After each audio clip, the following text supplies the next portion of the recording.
Hello everyone and welcome back to my channel. I wish it was after a better result because quite frankly, who saw that coming? Because I didn't. I honestly didn't think.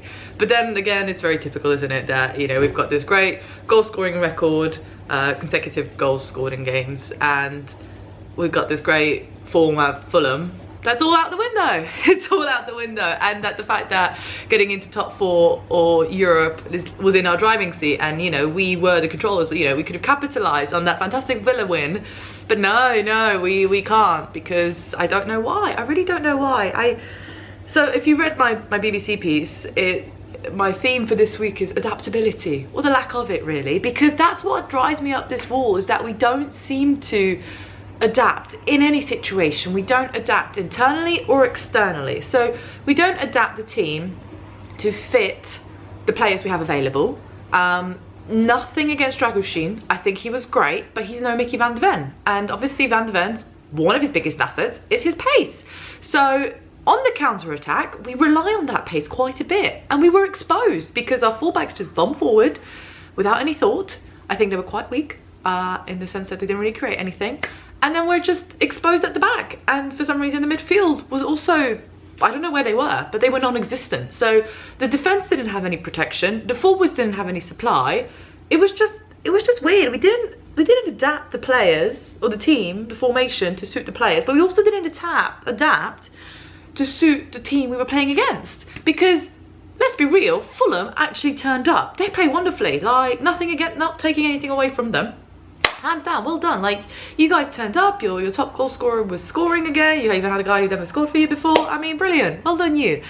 But why did we underestimate them? I just don't get it. Why did we underestimate them when we really should have just been like, okay, let's not be cocky, let's not just go in there and expect that it's all gonna work out for us, because let's be real, it doesn't. That's not how life works.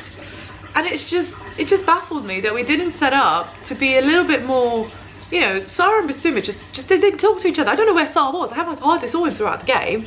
And no wonder that when Ange made a sub, eventually, it was like he took off the whole midfield. But it was too late by that point. Like, you could see the writing was on the wall in the first half. And look, they actually scored in the first half, but they could have scored earlier, and we should have actually just somehow held out for 0-0, but we didn't. So half time, it's a perfect time to make substitutions. You don't want to leave it. I don't understand this absurd rigidity, not even the word I'm looking for, stubbornness of sticking to the plan we have, because it doesn't always work. Like, be flexible, try and adapt and change, respond to the game.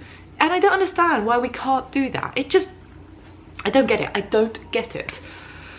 So that's my mini rant. And yeah, no, seriously, I don't understand, because we're in such a good position to to be in a better position to get top 4 at the end of the season, after beating Villa and then going to Fulham, having an international break and just having it, you know, nice and positive. But no, we had to go in and just mess it all up, because it'd be too easy otherwise. And I don't get it. As I said, I think I should have done better. I don't know. I think on paper, the team he selected, there wasn't anything wrong with it, because it's what we had available. But then why didn't the players turn up? Or why didn't you motivate them? Why didn't you change it? You could have brought on. I'm still not convinced about Johnson being a starter, if I'm honest. I think he had such good impacts off the bench recently that I would have just kept him there, because he's impactful off the bench. But doesn't that mean, that being said, like, Maddison was targeted very well, but he didn't really do anything. Son was anonymous. I didn't even know he was on the pitch at that time. And I think that's really worrying when you've got your captain and your co-captain or vice-captain aren't performing. Then what sort of example does that set to the team? I think Romero, on the other hand, was great. He did very well without Van de Ven, and Dragushin was strong. Vicario, I feel very sorry for him that he conceded 3 goals. I mean, he just got another clean sheet, which was apparently only the 6th this season, which doesn't surprise me. But it's just not fair that he had to concede 3 goals, and I think he kept out a few as well. So I don't get it. It's just not clicking. You think 1 minute it clicks, but then it doesn't. And I get it. It's the first season, and I get it. Our hopes are up because the beginning was so good. But because of that, it's like we're not learning from anything. We're not learning from our wins, and we're not learning from our mistakes and our losses and our draws and everything. We don't have that many draws, but from our losses. And yeah, net-wise, we got 3 points from 2 games that we probably would have been happy with to get 2 points from, but it's the form. Like, we lost in a way that we never turned up. Like, it's like we weren't even there. You know, that phrase saying that you could play for another hour and we still wouldn't score.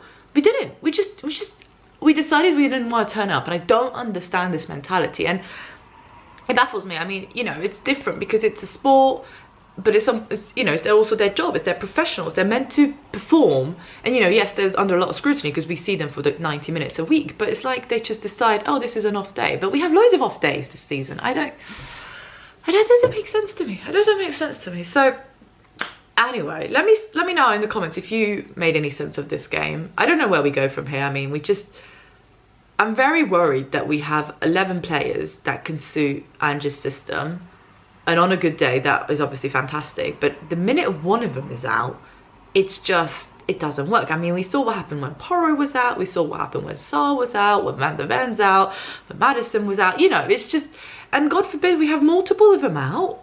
It's just frustrating because the backups aren't, obviously they're not the same players, but you'll never get that unless you have twins for some reason. I don't know, but we don't adapt. Again, it goes back to that for me. It's just, we're just so stubborn in the one way of going. We don't have plan B, C, D, E, F, G. I could go through the whole alphabet. We don't. We only have A, plan A. And in the Premier League, you can't just have plan A. It doesn't work like that. And then we're looking to get into a European competition. We wrote off the 2 cup competitions we could have had this season. Like, it's like the Carabao Cup and the FA Cup doesn't exist. Like, what's it? Why can't we just perform in those as well? Why don't we use that as an opportunity to see how strong or weak our team is? I don't get it. There's just a lot of question marks. Unfortunately, more questions raised than answered. It's not straightforward. It's just not straightforward. It never will be, but I just want to enjoy football. I don't want to moan, quite frankly. I don't.